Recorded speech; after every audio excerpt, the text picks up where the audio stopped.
Hi, I'm Dr. Thomas J. Ord. I direct doctoral programs in open and relational theology at Northwind Theological Seminary and also the Center for Open and Relational Theology. And it's my pleasure to give this lecture on apologetics. It's been a lot of fun putting this together, gathering my thoughts. I think my approach is going to be different from many of the folks you may have heard talk about apologetics. So, a little more about myself. I'm coming to you from the Northwest. I live in Idaho. I have written 50 plus books. I do a lot of lecturing and attend a lot of conferences. Um, I'm going to be talking today about ideas in about three or four of my books related to God's power. And to help me to do that and keep things kind of organized, I've decided to use a PowerPoint. So let me share my screen and go right to that. I'm calling this lecture God Can't is Good News for Apologetics. That God Can't is not only a the title of one of my little books called God Can't, but also it actually means what it says. I want to argue there are things that God simply can't do, and affirming that is really helpful if one engages in apologetics. So, usually apologetics is defending certain ideas, and probably the most primary one is the question of does God exist? Is giving some kind of an account of the hope that we have that there is a God of love who created, loved, etc. But I think that this question of whether God exists or does God exist actually assumes something more fundamental, and that is, what do we believe about this God? Or, as I put it in this slide, what kind of God exists? Or, even better, what model of God is the most plausible? I think most people understand that models of God differ among religions, but some people don't realize just how radically models of God can differ within particular religious traditions. I'm coming to you today from the Christian tradition, and I know that my views about God are sometimes radically different from other Christians. And so the question, I think, is not just does God exist, but what model of God is the most plausible given a variety of models that are on offer? And here's going to be my main argument for this lecture. I think God really does exist. I believe there is a God. I'm not certain about that, but I think it's plausible. And I think this God is a universal, invisible, and personal spirit whose primary attribute is uncontrolling love. And that notion of uncontrolling love is going to play the central role in my arguments today. Now, probably most of you know that there are various arguments that people give or evidence or reasons that they believe in God. And each of these arguments have some measure of power or plausibility, but they also have some strong objections. And I'm guessing you've probably heard most of these. I'm not going to spend a lot of time on them, but I just want to mention them briefly on my way to making my point. So, one of the strongest arguments has always been the beauty and the design of the world. You look around the world, and there seems to be more beauty than what would be required if this was all just, natural selection, dog eat dog kind of survival of the fittest. And there seems to be things that are so intricately designed, it's hard to imagine that these came about if there hadn't been some kind of guidance over long periods of time. So the teleological argument, the argument from design, has always been an important one for those of us who believe in God. Of course, the argument against the argument of design is all the lack of design, all the ugliness, beauty, evil in the world. You'd think a God who could create something out of nothing and is omnipotent and perfectly loving could have done a much better job than what we see in the world. There's too much uh, disorder, too much unnecessary pain, too many things in the human body that don't work as well as we think they ought to, if God is truly the all powerful and all loving God most people think. Another argument for God's existence, one I find rather weak actually, is called the first cause argument. This says that we know that things have causes in our lives and those causes were preceded by other causes, and sort of this notion that there must have been a beginning to this causal network. And then people say, well, that beginning would be God in this cause, and God was an uncaused God, uncaused cause, I should say. I find this particularly weak argument because it assumes there is something that's not cause, which is God, and we could just as well assume that we live in an everlasting chain of causes, and those causes have just been going on, forever. So I think there's good reason to think God is part of the causal processes, as I will argue later. But the first cause argument is, in my view, a rather weak one. This one I think is a little stronger. The notion that we have this deep sense of morality, that we believe there are better and worse things, truer and more false, more beautiful, ugly, but mostly that there's a right and wrong, or at least some things seem to be more right and other things seem to be more wrong. These things seem to transcend our personal preferences, our communities, even our evolutionary history, our biology. And so one wonders if there's some kind of ultimate source to our moral intuitions. I think this is a good argument, although, of course, once we start looking at all the variety of our moral intuitions, one might think that a powerful God or an omnipotent God could make moral issues even clearer to us than they currently are. So that's one of the failures, or at least weaknesses, of the moral argument. The ontological argument says that God is that than which nothing greater can be conceived, or God is the perfect being or maximal being. And this one has some weight, although I've always thought that this argument is not so strong in terms of proving God's existence. It says that it's greater for God to exist than not exist, and so therefore God must exist, or God exists necessarily. I'm with Kant on this. I don't think the predicate proves the existence of a thing. So, and I don't think existence is a predicate. So, the ontological argument doesn't carry a lot of weight for me. I do think, however, that it helps us to shape the kind of arguments we want to give about God. If those arguments portray God as something less than perfect, then I think we ought to re-examine them. But I don't think the argument itself proves God's existence. Other people say, look, there must be a God because look how widespread religious experiences are, not just within the Christian tradition or Judaism or Islam, but in Hinduism, etc. You look around the world, and there are just so many people who have experiences of the transcendent, and that must be experiences of God. And I think this is a pretty strong argument. Of course, the problem is that those experiences vary so widely, and the visions of God that are generated by those experiences vary so widely. You'd think a God who is all powerful, omnipotent, could clarify, could reveal more clearly, and sort of shore up some of the grayness, the vagueness, the difference there. Others point to a particular text. For Christians, it might be the Bible. For Muslims, the Quran, etc., and say this text proves that there is a God. This is, I think, a rather weak argument, especially when Christians say something like God wrote the Bible and the Bible says God exists. That's kind of vicious circularity. So I don't find that plausible. Others folks say, I know there's a God because I've been in a community, whether it's the Roman Catholic Church, it's sort of a massive community, or a small group community, maybe your local synagogue or your local home fellowship or something like that. And that community, the people in it have shown me that I'm sure that God exists. And I think this has some validity, but at the end, there's good communities of people who don't believe in God. And so I don't think it's any kind of proof. This one is a big one for folks, personal religious experience. If you have some kind of profound experience of something transcendent, the divine, God, the Holy Spirit, holiness, whatever you want to call it, this can be profoundly convincing. One of the problems, however, is that it's hard to share this kind of experience with others.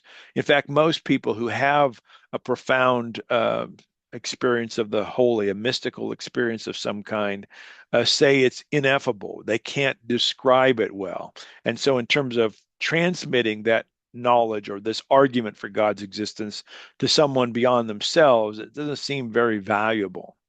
Um, Furthermore, many people who have these experiences later on in life look back and reinterpret those experiences in various ways.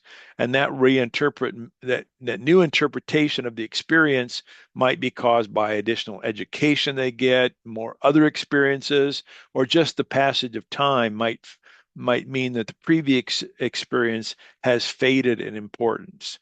So I don't think this is any kind of proof for God's existence, although I take religious experiences I think they're really important. Similarly, I like to talk about peak experiences. Here, I have in mind things like experiences of great music, like the time I was at a U2 concert and, had this profound sense of the holy, or artistic experiences. I'm a photographer. Sometimes when I'm photographing, I just have this great sense of this transcendent holy other that's, somehow depicted on my screen. It might be great sex. There's a reason why people say, "Oh God," in the middle of great sex. It might be some kind of walk in the woods or experience of nature. There's all kinds of peak experiences that I think can point toward God's existence, but I don't think any of them prove God's existence. So those are some of the regular, typical things you might hear in apologetics. Obviously, you could go deeper in every single one of them and make stronger arguments for or against, but I'm giving a quick overview here. Then there's the arguments against God's existence. And by far, the number one argument against God existing is the problem of evil. If there is a loving and powerful God, in fact, omnipotent God, this God would not only want us to thrive, want us to do well, want love to win, but also, if omnipotent, could guarantee that love wins, could guarantee that genuine evils be prevented, that pointless pain not be a part of our lives. And yet, we all experience genuine evil, unnecessary suffering, pointless pain. So, people say there must not be an all loving, all powerful God. Similarly, the problem of divine hiddenness. If there is a God, this God isn't making God's self known very plainly to everyone. In fact, this God either voluntarily hides or somehow we can't have a full grasp of this God, which doesn't make much sense if God is omnipotent, because an omnipotent God could self reveal in crystal clear and unambiguous ways. Similarly, there's lots of people who don't have religious experiences. In fact, some people really want them, so they're not running from God or trying to stay away from anything religious or any encounters with God. Many of them desperately want a profound encounter with the divine, and they don't get it, and it frustrates them, and it makes them think, well, there must not be a God, because if God is all powerful, God could self-reveal in a powerful, dramatic way. There's also the issue of errant text. The Bible has errors. All sacred books have contradictions and either mismatches with what we know today or internal inconsistencies. And one would think that if God revealed these texts in some kind of, I don't know, dictation way at least, then this God would be able to give something that was error free. And yet we don't have those kind of texts in any traditions. Fifth, some people think the theory of evolution gives us a perfectly acceptable natural explanation, an explanation that has no need of God. Um, and furthermore, what makes it even worse is if God is omnipotent and all loving, one would think this God would want to skip all the unnecessary suffering in the evolutionary process, all the surplus killing, all the evolutionary dead ends. So for many people, the theory of evolution has strong empirical evidence, makes a lot of sense, and sort of does away with the need of a creator God. Another argument against God's existence says, look, if there's just so many religious traditions, that suggests nobody really has the inside track on who God is. And if God was, again, omnipotent, God could clear up all this difference. And finally, the one I like to often concentrate on, the way theologians have portrayed God ends up making God seem, or at least the theology, seem very inconsistent. So they might say, well, God is timeless, but then say that God responds to the world by forgiving sin. Well, response is a time-oriented action. So how can God be timeless and yet also be forgiving sin in response to the sinners? Or they'll say God is perfectly loving, and then they'll claim that God sends or even predestines some people to hell, eternal conscious torment. They'll say that God is the one who calls us to live lives of love and act morally responsible. And yet some theologians turn right around and say God determines everything and there is no free will. So there's a lot of incoherent theology that makes some people think, well, let's just give up on the whole enterprise of believing in God at all if people can't have a coherent theological framework. Now, having said all that, I did that for this particular point. I think the best arguments against God's existence, the one we just heard, they all assume that God is omnipotent, sovereign, all controlling, all powerful, whatever language you like there, in the sense that God is able to control anyone or anything in creation, animate or inanimate, and God can bring about these results single handedly. God alone can bring about some consequence or result.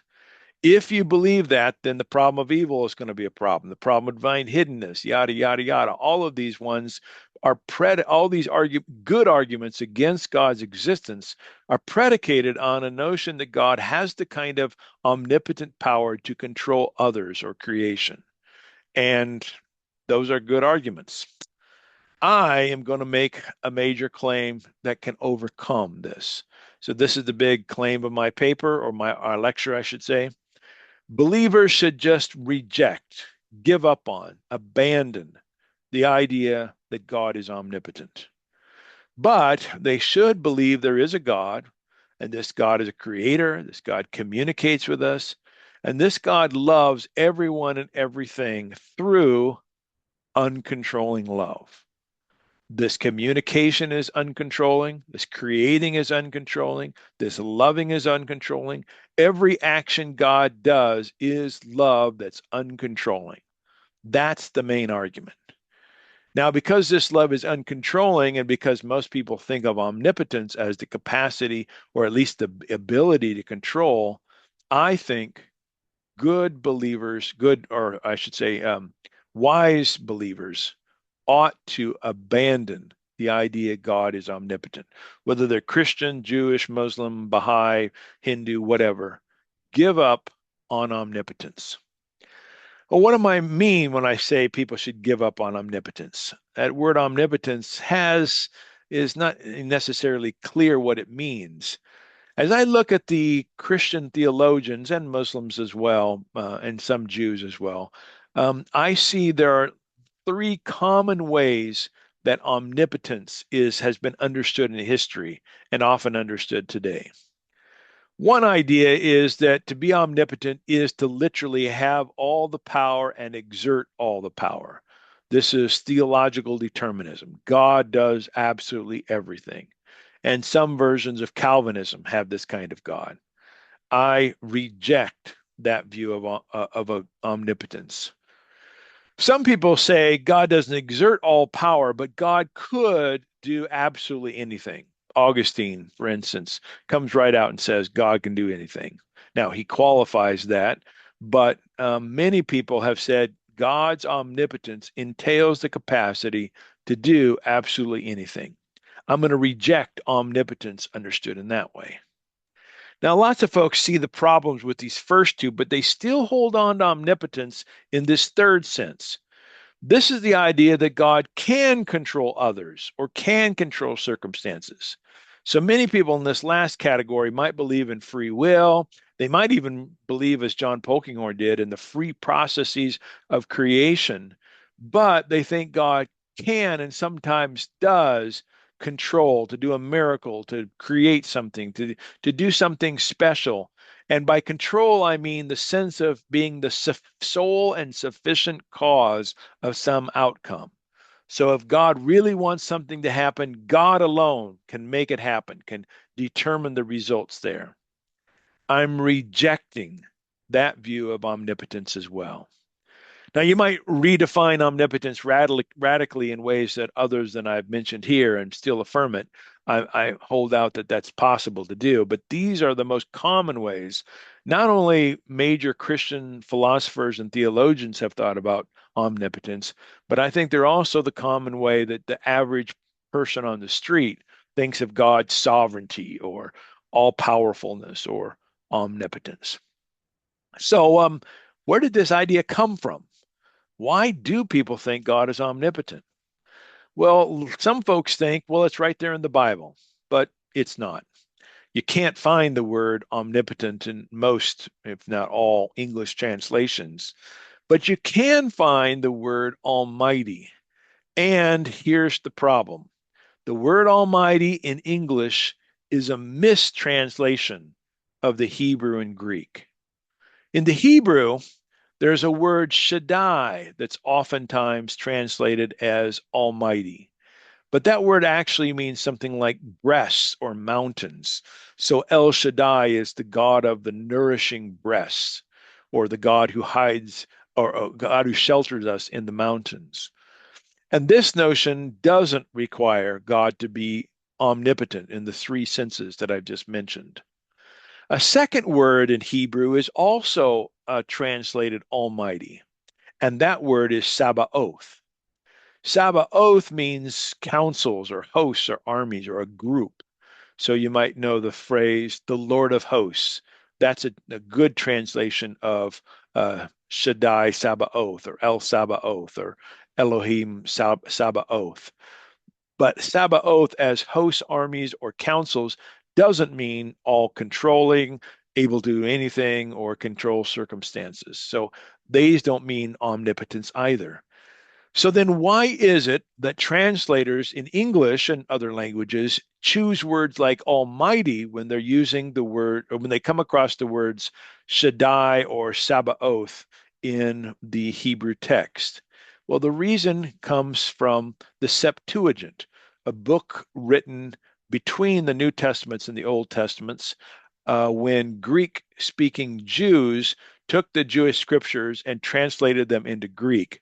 When they came across the word Shaddai and Sabaoth, they chose the Greek word pantocrator, which literally means something like all holding or all sustaining. It doesn't mean all controlling or omnipotent in any sense, but they chose this Greek word pantocrator, all holding, for Shaddai and Sabaoth.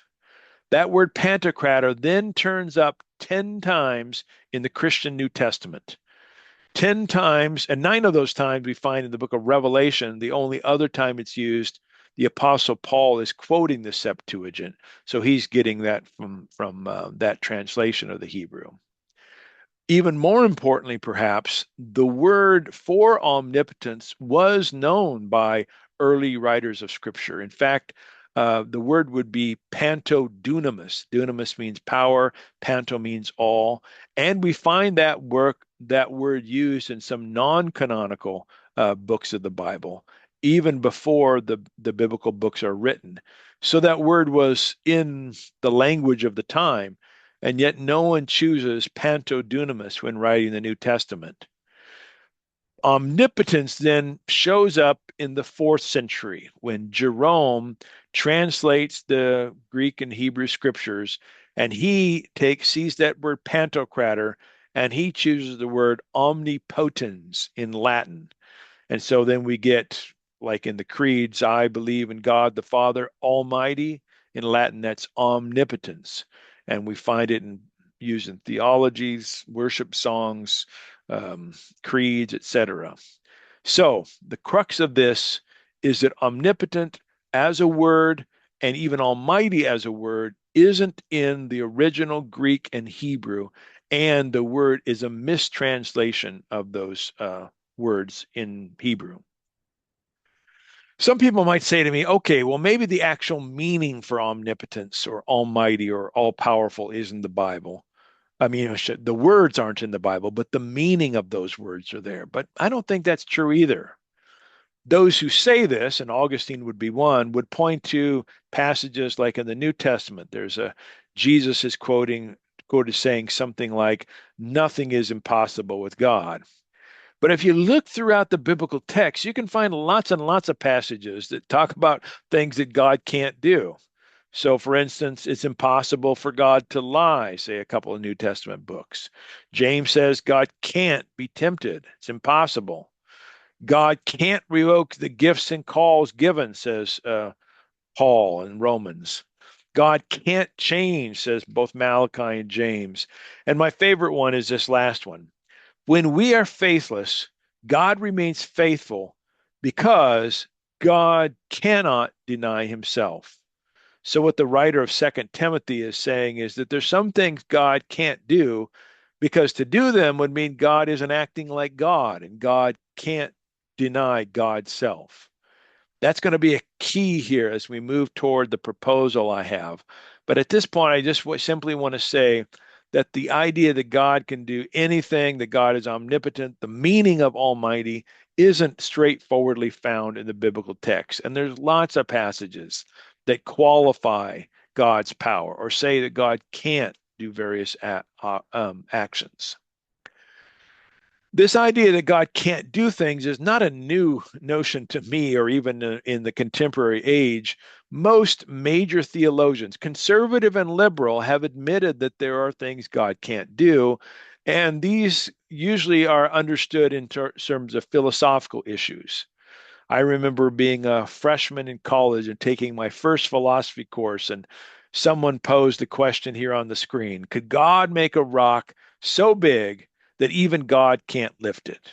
And I remember being a freshman thinking, oh my goodness, what a question. Like if I say God can make the rock, then that means God can make something that thwarts God's own abilities. And so then God can't lift it. If I say God can't make that rock, then that's something God can't do. And so there's this dilemma. Or to put it a little more humorously, can Jesus microwave a burrito so hot he can't eat it? Asked Homer Simpson. These questions are questions about ontological impossibilities. These things can't be done because they go against the very basic structures of ontology. And just about every major theologian has admitted this is true. There are a couple of exceptions, but almost everybody. They've also said God can't do what is logically impossible. God can't make a married bachelor. God also can't do what's mathematically impossible. God can't make 2 plus 2 equal 1 or other sorts of things. God can't make a round circle. Well, that's a geometrical impossibility. These are all impossibilities for God that Thomas Aquinas would affirm. Even Augustine affirms some of these things. These are things that are just impossible for anyone to do because they are essentially impossible based on math, ontology, logic, etc. But many folks, many major theologians have added to things that God can't do. And here, let me put in a quote from one of my favorite theologians, a guy named John Wesley. He says, were human liberty, he's talking about free will here, were human liberty taken away, men would be as incapable of virtue as stones. Therefore, with reverence be it spoken, the Almighty Himself cannot do this thing. He cannot thus contradict Himself or undo what He has done. There's actually three things here that Wesley's claiming God can't do: take away human liberty, contradict God's self, or undo what has been done in the past. I mentioned these in some other qualifications. God can't deny God's nature. So God can't say, you know what, I'm going to start sinning from here on out. If God's nature is love that's sinless, then God can't sin. God also, say most people, and I'm one of them, can't control free creatures. Alvin Plantinga says, if God makes free creatures for moral responsibility, then God can't control those. It's a pretty standard line. Also, most people, indirectly or directly, will say that God can't change time. Either they have a God who's timeless or outside of time, or they think time is a part of God's essence or nature, and therefore the future is open. They're an open and relational theologian like I am. But in either sense, God can't change time itself. And then finally, this one's less often affirmed, but I think it's a really important one. If God is, as most theologians have said, an incorporeal or bodiless spirit, then God can't do things that require a body. So God can't eat ice cream. God can't lift weights. God can't run marathons. God can't be like a fish and swim in the ocean. All things that require a localized body can't be done by a universal and incorporeal spirit, divine spirit. So these philosophical qualifications are important. And you can see their importance when it comes to one of the best arguments against God's existence earlier. I mentioned there that if God loves everyone and God is all powerful, omnipotent in the three senses I mentioned, then we wonder why God doesn't stop or prevent the unnecessary suffering, the pointless pain, the genuine evil of the world. Well, I think this problem is just one of the reasons we should reject omnipotence. But I want to offer a replacement. So many times when I point out the problem of God being omnipotent or thought to be omnipotent, people think the other option is a God who does nothing, either an all controlling God or a do nothing God.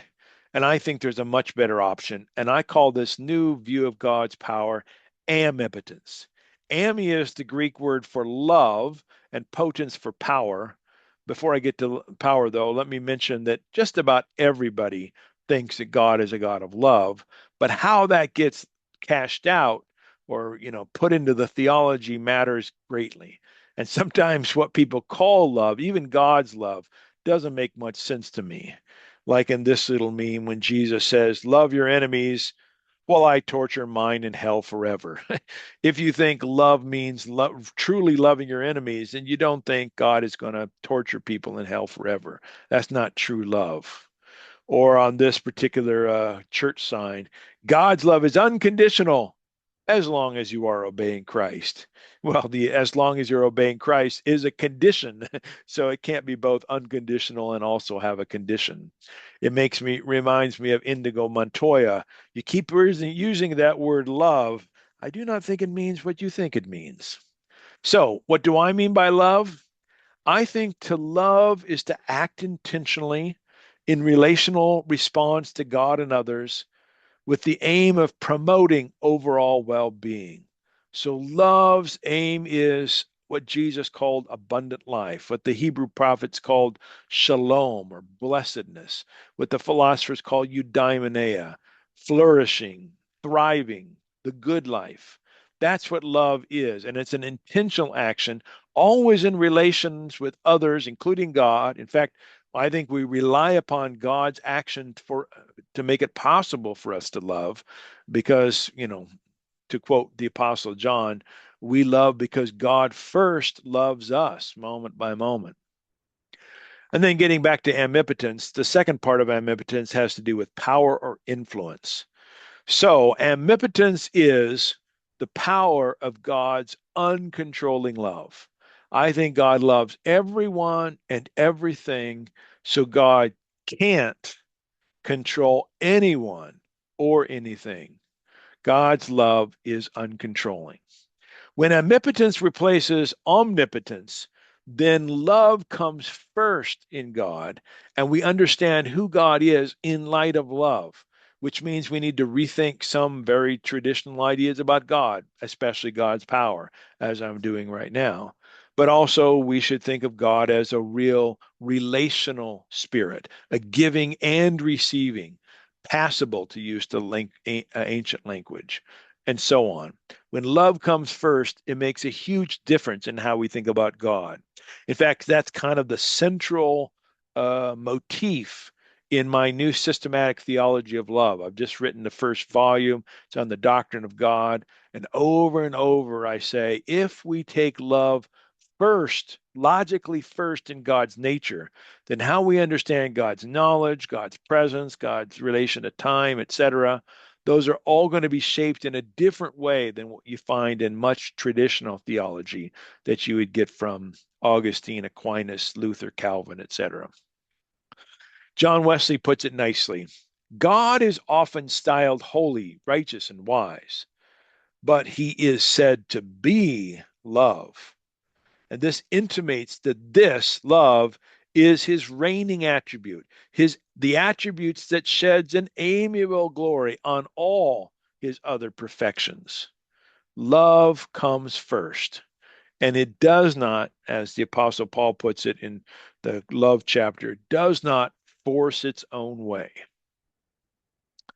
I write a lot of these arguments. You've probably been seeing at the bottom of my screen. I wrote a book called The Death of Omnipotence and the Birth of Amipotence. That's a little more scholarly approach to this set of ideas I'm proposing here. The more accessible one is God can't, and the most developed one is the new systematic theology of love that I mentioned. So the God that I'm proposing then is not all controlling, can't control anyone or anything, but also is not an impotent, absent, not the God who does nothing, not the God on Mars watching us from a distance saying, you're totally on your own. The omnipotence God, I think, is the most powerful being one could plausibly imagine given the kind of world we live in. And I've ended up putting together what I like to call the omnipotence equation, how we should think about God's power. It begins with God's love, of course, and then says God's influence. God's influence on is everlasting. God had no beginning to this influence. And it's not just on some or one or a few or just on humans. God's influence is universal. In every galaxy exists, and if there are multiple worlds and multiple universes, in every universe that exists. And God's power involves God's own receptivity. It's not just outgoing action, but incoming receptivity that adds to God's power. And because of this, if when creatures cooperate with God, God's power or influence increases because God has persuaded others to come on board with the agenda God has for flourishing. All of this means that I think the universal, invisible, personal spirit of love is the maximally powerful being in the entire universe. This is no wimpy God. This means then that this new view of God's power that I'm calling omnipotence, the power of uncontrolling love, can answer or solve the questions and arguments that are against God's existence. It can do so when it comes to the problem of evil by simply saying God can't stop evil single handedly. So don't blame God. God's not culpable for either causing or allowing evil because God doesn't cause and God can't stop it all alone. It overcomes both the problem of divine hiddenness and religious pluralism by saying that God just can't reveal these truths in crystal clear and unambiguous ways. Yes, God is a revealer. Yes, God communicates, but God can't control the message or the interpretation of the message. This also overcomes the lack of religious experiences. Some people don't have the kind of profound experiences of God they want, not because God isn't trying harder or God is somehow withholding those experiences, but there are some kind of obstacles in their environments, in their bodies, in their thinking, whatever. Those obstacles are there, and God can't control those obstacles, even though God is working at all times and all places. Fourth, when we look at the Bible and other sacred texts that obviously have errors and contradictions, we can say God didn't control the writing of those texts. God doesn't control the preservations to make sure more errors aren't inserted into them. And God can't control us as we interpret these texts. So an uncontrolling God makes a lot better sense of things. When it comes to evolution, we can say God creates through evolution. And God didn't control it in some sort of sense in the beginning and throughout evolutionary history, because God doesn't create something from nothing instantaneously. God doesn't have the power to stop evolutionary dead ends, extinctions, etc., etc. And finally, if we take uncontrolling love as our center, as our logically first attribute in God, then we can present a coherent and consistent theology. and overcome the worries that many people have about affirming God at all if this God is so incoherent. Maybe to put it simply, I'll end with this. I really think there is a God. I'm not sure, but I think it's more plausible than not. But I think this God is a universal spirit of love who's neither impotent nor omnipotent, but omnipotent. Thanks so much for listening to my little talk. I hope these ideas have provoked thoughts in you. As I mentioned earlier, you can find greater depth and additions to all these ideas in my books. The most easily read one is the book God Can't, which addresses the problem of evil. But then more scholarly is The Death of Omnipotence and the Birth of Amipotence, in which I look at all the reasons why omnipotence doesn't work biblically, philosophically, experientially, and then propose this new theory, amipotence, and explain what that means.